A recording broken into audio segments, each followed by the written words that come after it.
Hi, I'm Dr. May Chaplin. I'm an assistant professor with teaching credentials, and I teach literacy methods, ELD methods, and general multicultural education courses. Currently, I'm interested in looking at multicultural education, specifically in terms of how to reclaim the movement from something that's become a bit stilted, honestly.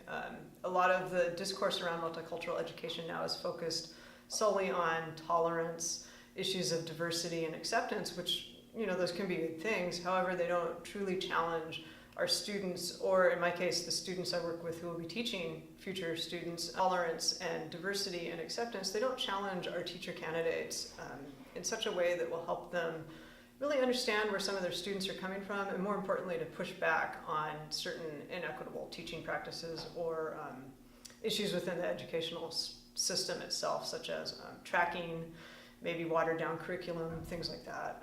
So some of the work that I've done has focused on, well, how do we teach some of these multicultural dispositions, and looking at the world through a critical lens? How do we teach that to teacher candidates? How do we teach them, one, to name and recognize those issues, but then also kind of take action against it?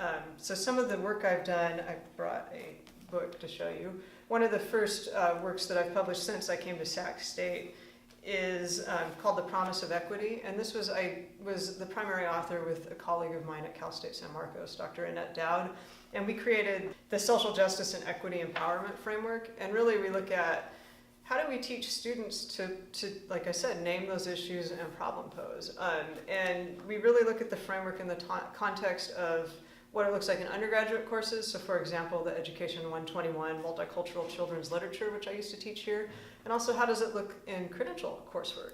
And this work has informed our current, in the credentials branch, we're creating a master's in teaching, and this framework has directly impacted how we went about putting that program together. I also brought another work that I'm not in this yet, but I have an article coming out in Multicultural Perspectives, which is the journal for NAME, the National Association for Multicultural Education. And that also focuses on course redesign, and more specifically, how do I move away, if it's a multicultural education course, how do I move away from just talking about tolerance and diversity and really challenging students to reconceptualize multicultural education in a different way. And that's, so far it's been well received, obviously, by the reviewers because it's been published, but it's important for multicultural educators to hear that, and also for our teacher candidates, because they're the ones who are going to be impacting future students. One of the biggest impacts that works such as this can have on our teacher candidates is helping them develop the ability to critically analyze curriculum. For example, if they're offered something that says it's multicultural, we really want them to look at that and analyze it and see, well, where is it on that spectrum of multicultural education, and how can I push it to the next level, which in turn can lead to them creating more engaging and relevant lessons for the future students in their class. So that's really where the benefit is. It's kind of a long-term impact in that way, or it has potential to do that.